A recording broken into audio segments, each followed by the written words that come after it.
Olá, pessoal! Na aula de hoje, nós vamos estudar sobre as partes que atuam nos juizados especiais cíveis. Quando nós estamos falando sobre as partes nos juizados especiais cíveis, nós estamos falando do autor, que é aquele que entra com a ação, estamos falando do réu, que é aquele contra quem a ação foi proposta, e não podemos nos esquecer dos juízes. O juiz e seus auxiliares, né, os conciliadores, os mediadores. Esse triângulo formado entre autor, réu e o juiz como representante do Estado é chamado de triângulo processual. Quando esse triângulo se forma, o processo tem início, pode-se dizer assim. Pelo menos um processo sujeito ao contraditório e à ampla defesa. Todo processo precisa ter esse triângulo formado. Vamos começar o nosso estudo falando sobre os juízes e seus auxiliares. Quando nós estamos falando dos juízes que atuam nos juizados especiais, existem duas figuras que, apesar da semelhança com relação ao nome, têm papéis bem distintos.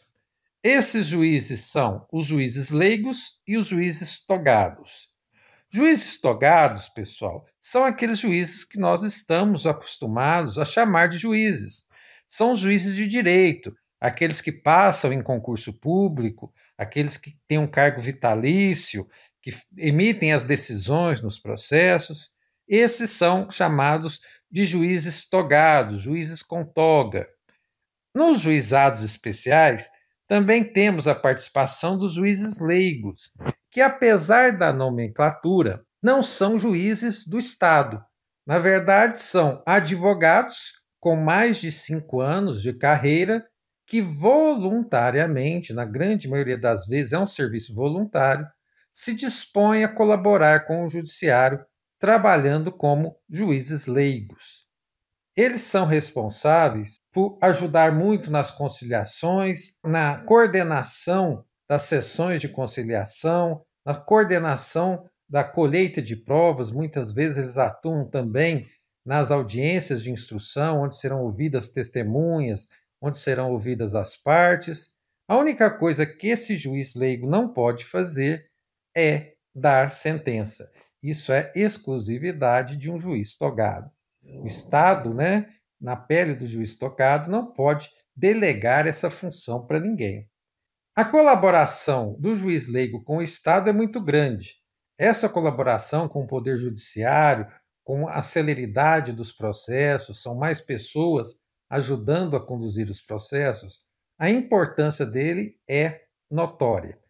Todavia, por ser uma atividade voluntária, ou seja, sem remuneração, e pelo fato do advogado que for juiz leigo, ele não poder atuar, não poder advogar naquele juizado onde ele é juiz leigo, tornam essa função muito pouco atrativa. Além do advogado não ser remunerado, ele ainda não pode pegar processos para atuar perante os juizados especiais respectivos. Então, não é uma atividade com muita procura, vamos dizer assim. Esses juízes togados, pessoal, por eles proferirem as decisões, eles têm até um poder maior do que um juiz da justiça comum, vamos falar assim. Porque eles podem usar, eles devem usar a lei na solução dos seus casos, mas também eles podem usar as regras de experiência com muito mais ênfase do que um juiz de uma vara comum, uma vara de família, uma vara de cível comum poderia fazê-lo.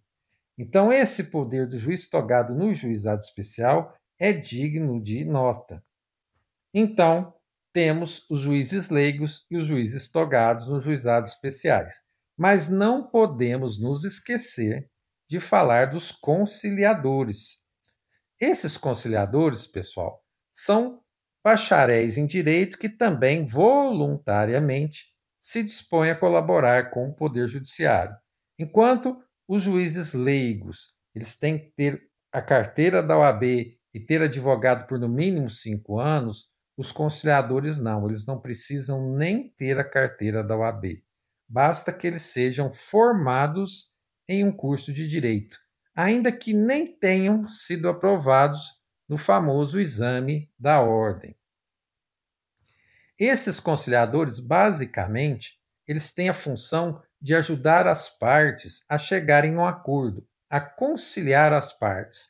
A atuação desses conciliadores se encerra na sessão de conciliação, que, vamos dizer assim, é a primeira audiência que envolve o autor e o réu do processo. É onde, afinal, nós vamos estudar isso em momento futuro, é onde o réu apresenta sua defesa se não obtém a conciliação. Então, a atuação desse conciliador encerra-se nessa sessão de conciliação. Além desses juízes, não podemos deixar de falar, obviamente, do autor e do réu. Ser autor ou ser réu de um processo, pessoal, é uma garantia constitucional. Todo mundo pode entrar com um processo e todo mundo pode ser réu de um processo também. A questão é que os juizados especiais, pela sua finalidade de simplicidade, de celeridade, faz algumas restrições a quem pode ser autor e quem pode ser réu. E, especificamente, mais ainda na condição de autor, a lei dos juizados especiais é expressa em afirmar quem pode propor uma demanda nos juizados especiais. Mas antes da gente falar quem pode propor, vamos falar de uma forma genérica quem não pode, de jeito nenhum, ocupar a posição de autor ou de réu. Seja na condição de autor ou de réu, as pessoas que nós vamos nominar agora não podem fazer parte dos processos nos juizados especiais. Quem são essas pessoas? Primeiro, o incapaz. Menores de 16 anos, menores que são absolutamente incapazes, menores de 18 anos, entre 16 e 18, eles são chamados de relativamente capazes. Eles podem entrar com uma ação numa vara civil comum, mas aí precisaria do pai ou da mãe acompanhá-los nesse processo. No juizado especial, eles não têm possibilidade nem de ser autor, nem de ser réu. Menores de 18 anos ou aquelas pessoas que foram interditadas por qualquer motivo não podem fazer parte das demandas do juizado especial.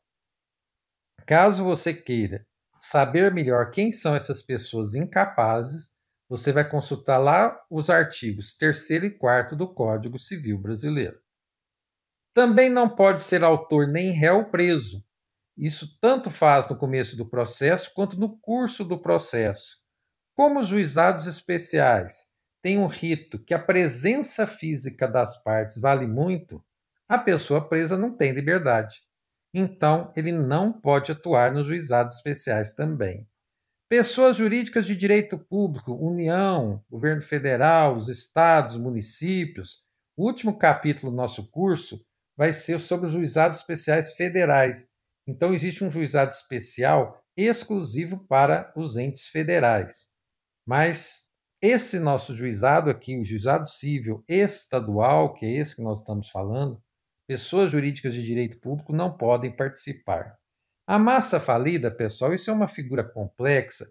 Quando uma empresa entra em processo de falência, quando uma empresa não tem condições mais de se tornar viável, as suas dívidas são muito maiores do que o seu patrimônio, não há possibilidade dela se recuperar financeiramente, a empresa entra em processo de extinção. Esse é um processo judicial, processo de falência, e os seus bens são chamados de massa falida. Então, quando houver uma empresa, estando em processo de falência, nada disso pode adentrar aos juizados especiais, até porque tudo nessa fase é complexo. Então, totalmente inadequado o rito dos juizados especiais. O insolvente civil, pessoal, é uma pessoa que está sofrendo um processo judicial para ser declarado como tal, porque as suas dívidas são muito maiores do que o seu patrimônio. Ele ainda não tem condições de pagar as suas dívidas. Eu acho que é meu caso, mas enfim, deixa isso para lá. Então, quando uma pessoa está devendo muito e não tem condições de pagar essas suas dívidas, ele pode sofrer um processo para ser declarado insolvente civil. Então, se essa pessoa estiver nessa situação, não pode. Até porque o insolvente civil, pessoal, ele não pode fazer acordos, ele não pode transacionar, ele não pode abrir mão de direitos para conseguir um acordo. E o juizado especial visa isso muito, fazer acordo. Então, o insolvente civil também não pode. Em qualquer caso em que se encontre uma dessas pessoas que eu falei para vocês, o incapaz, o preso, pessoas jurídicas de direito público, a massa falida ou insolvente civil, o processo deve ser imediatamente extinto. Isso, pessoal, não é só no início do processo, não. Se uma pessoa no curso do processo ela é recolhida presa, o processo dela tem que ser extinto.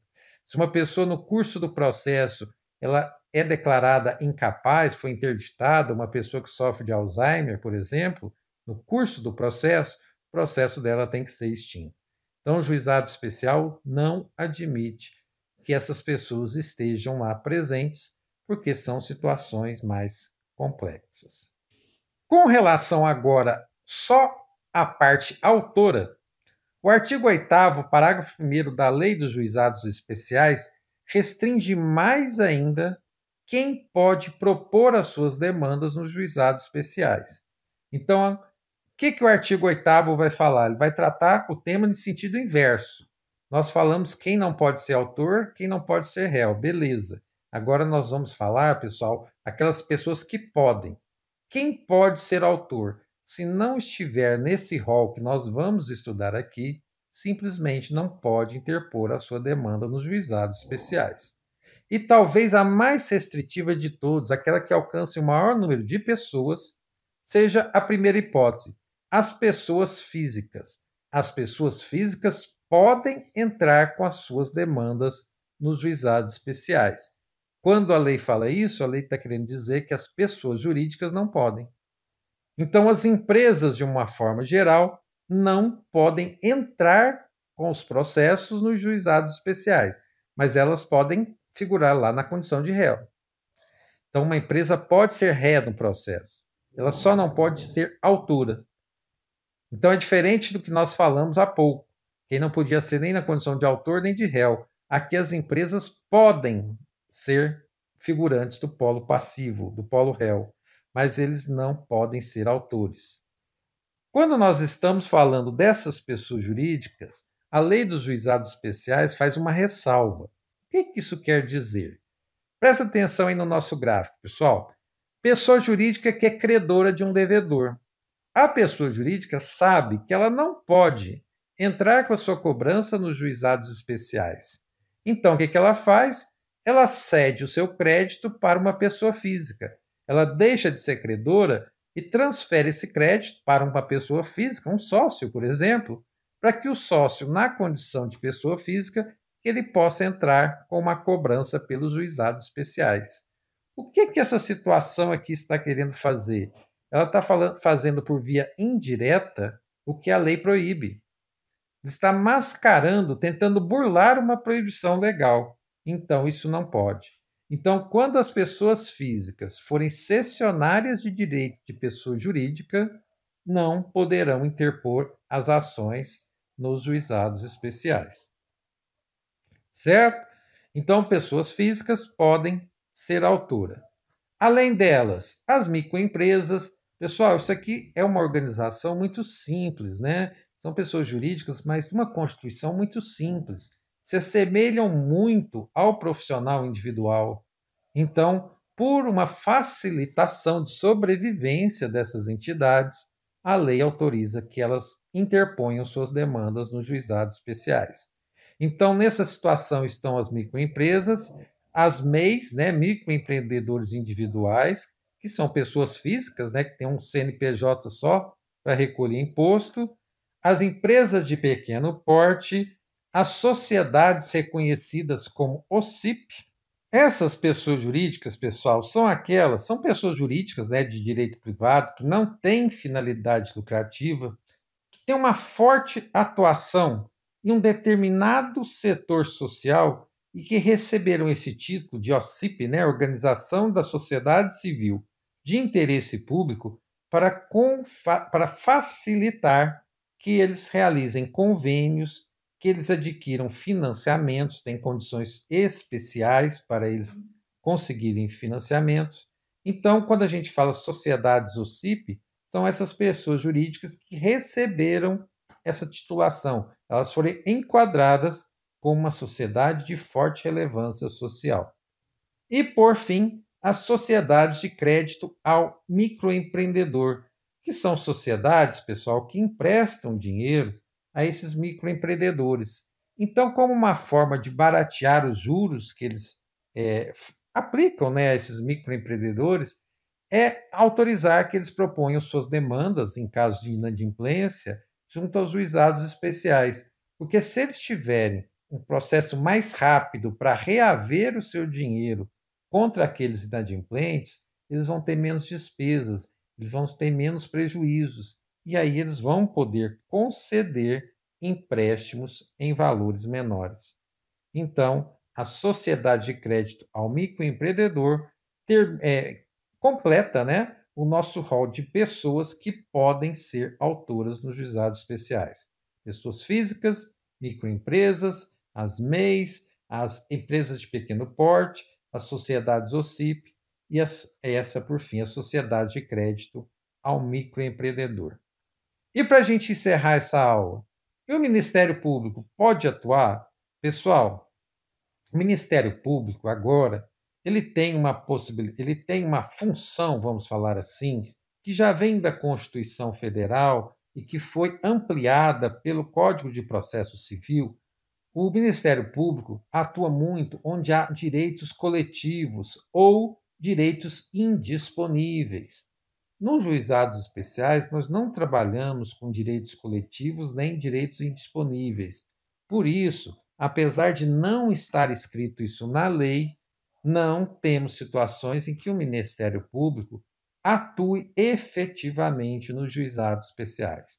Então, repito, não tem artigo de lei que fale isso, mas, na verdade, não há atuação do MP junto aos juizados especiais cíveis. Juizado especial criminal terá, mas juizado especial cível não.